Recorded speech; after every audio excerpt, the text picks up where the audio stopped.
I'm Fluff, and I chose to do the heroin epidemic. Executive summary: heroin is an opioid substance. It's a highly addictive drug that can easily affect and take over many lives. In recent years, heroin use and heroin use disorder has increased drastically due to the misuse and inappropriate prescription practices by healthcare providers. Users of heroin are so widespread that they can hardly be defined to a specific group. The federal government has had to step in to join healthcare providers, law enforcement, educators, addiction specialists, and so many other people and groups to create task forces to find solutions to combat the epidemic. The task forces have been very successful at producing viable solutions that the U.S. Attorney General has even modeled the strategies to use on a federal and state level. Pharmacological and behavioral therapies are examined to show the effective results that these interventions have shown thus far. Statement of the problem: while heroin abuse and fatal overdosing in recent years has drastically increased and has become a major public health crisis across the nation, I'd like to note that the fatal overdose is caused by heroin. So the question is, what is heroin? So more specifically, it's a type of highly addictive opioid drug that's derived from morphine. And opioids are a kind of drug that's targeted to reduce pain in an individual, and it's usually prescribed to people who have undergone surgery or in really bad pain.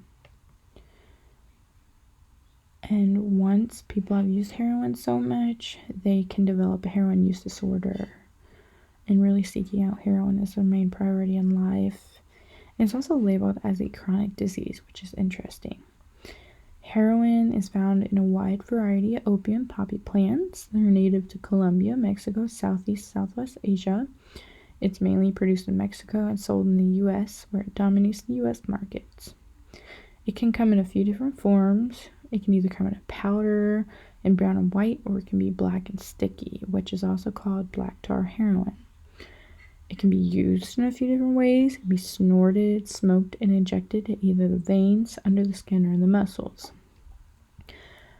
So, half of all opioid deaths in the United States involve a prescription opioid. And in 2019 alone, it's estimated that 19.8% of fatal drug overdoses involved in the use of heroin. So the implications of a heroin use, they can go far beyond the individual user. There's medical and social consequences that really come with any type of drug use or addiction problem. They'll be more prone to being involved with violence, crime, and other drugs as well. Usually when people use one drug, they use more than one, or they get into more than one.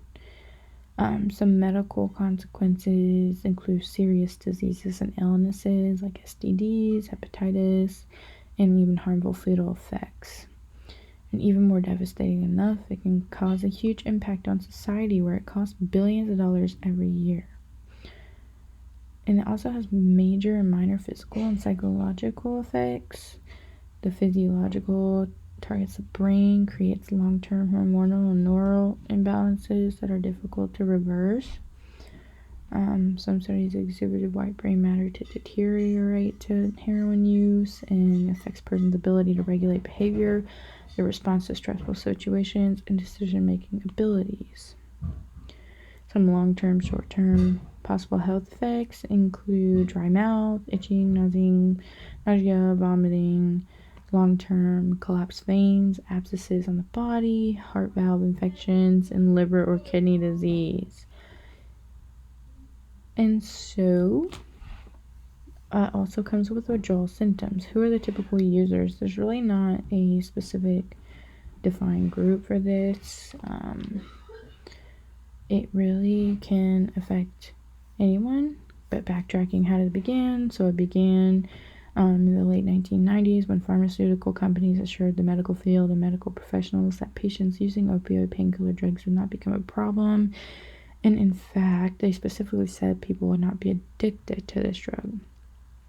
And so due to their assurance, healthcare providers began prescribing opioid drugs at extremely high rates, and which led to widespread misuse.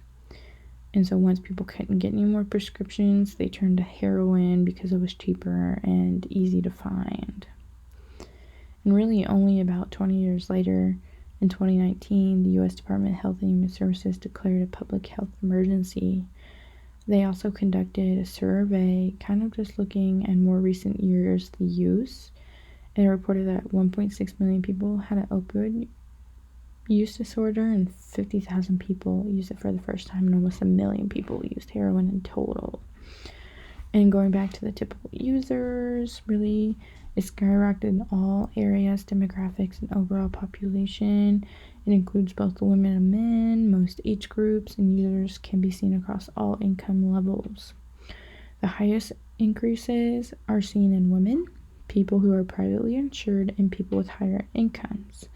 And historically, the higher incomes have been people with the lowest rates of heroin use.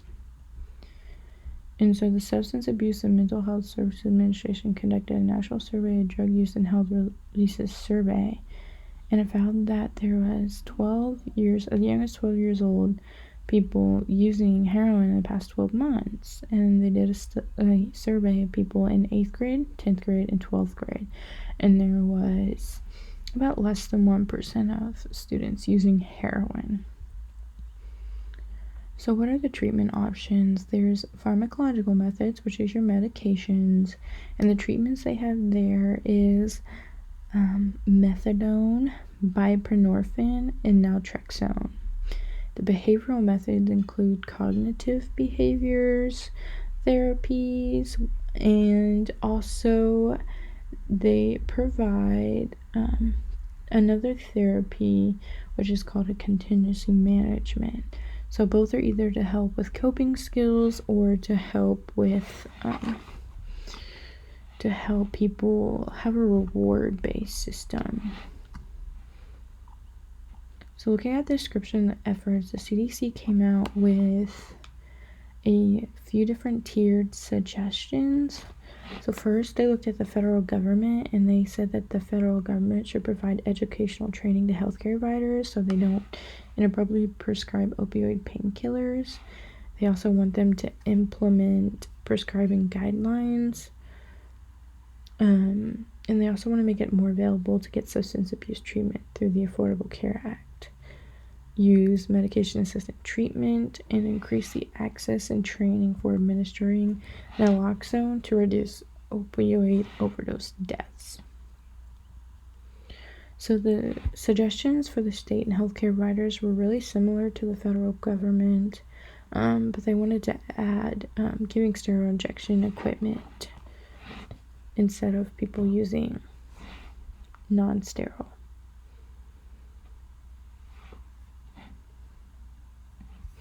So looking at Ohio, so they specifically have seen a huge heroin addiction problem. They saw a 1,000% increase in opioid deaths between 2007 and 2016. And so the U.S. Attorney General Office responded to this crisis. So they brought together a diverse group of stakeholders, including healthcare, law enforcement, policymakers, and many people to get a handle on this issue and find an actual solution. So they created a task force of all the people that we mentioned, and the goal was to raise awareness while coming up with solutions, but talking to action. It was called the Heroin and Opioid Community Action Plan. They created different subcommittees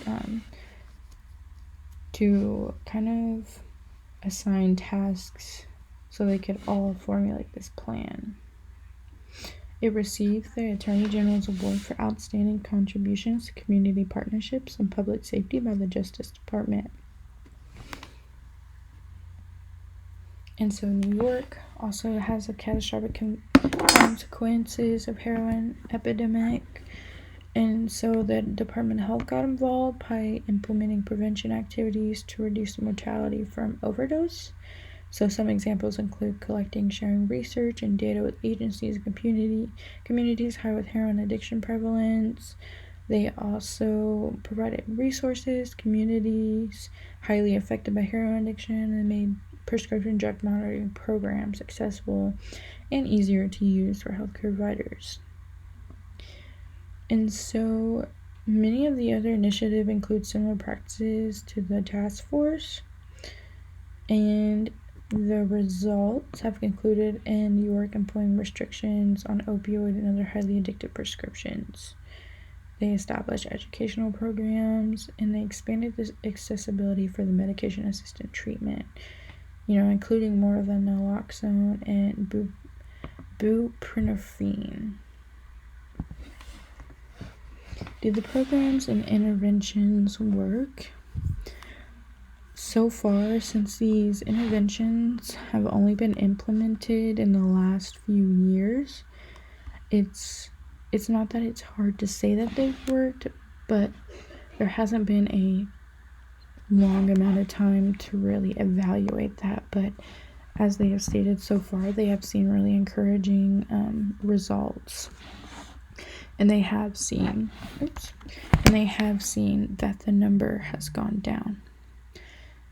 But specifically in Washington, they also implemented state efforts for appropriately dosing and implementing best practices guidelines. And they have seen the reduction of opioid deaths by 27% in just a span of 4 years, from 2008 to 2012. And Florida also has implemented similar methods, and they have seen a drastic decrease in the fatal opioid overdoses. And some of the biggest lessons learned is that really addictive drugs can easily spiral out of control. So they really need to be raised awareness of, and there really needs to be effort from all parties to handle the problem before it gets too out of control. And also, healthcare providers need to be more cautious and educated when prescribing certain medicines. And just overall, the combined efforts from all levels and areas in the United States, even including the federal level, proves that everyone needs to be involved to truly make a difference. And so best practices, really overall, just making a guideline for appropriate uses, really figuring out viable solutions, because you're not going to stop people from not using drugs. So what is a way that we can realistically make it better? And so just summary and conclusions. It's a very addictive drug, can easily take over lives. And then in recent years, heroin use has drastically increased due to the misuse and inappropriate prescription practices. The uses are very widespread, and they're not really defined to a specific group. The federal government stepped in to create task forces to find solutions, and they have been very successful so far, enough that the U.S. Attorney General has modeled the strategies. There are some FDA-approved medications that have been approved recent years to decrease the deaths, and that just overall, it really takes everyone's effort and knowledge in order to get a hold of situations, and especially with the heroin epidemic, because it has spiraled out of control so quickly in such a short amount of time. Thank you for listening.